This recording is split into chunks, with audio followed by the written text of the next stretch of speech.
Okay. So, this is our first Yes, experience parasailing. ng parasailing. Boracay. Boracay. Mataas siya ng pataas, be. Ang taas na niya, grabe. Ang taas na. Hindi ko akalain. Akala ko parang I love nakalutang what's lang na there. ano eh. You know, yun. Grabe, ang taas pala. Yun.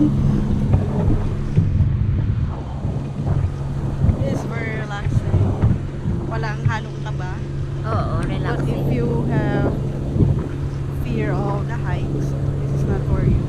Definitely. But if you have money, this is for you. Yes.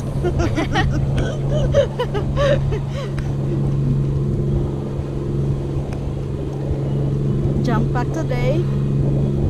We just did Be, yung pictorial ko, wala bumili banana pa naman boat ako ride. swimsuit. What? Jet ski the best. Na-enjoy ko kasi I love Oo, the motorbike. best ang jet ski. Uh, Wow, tuwa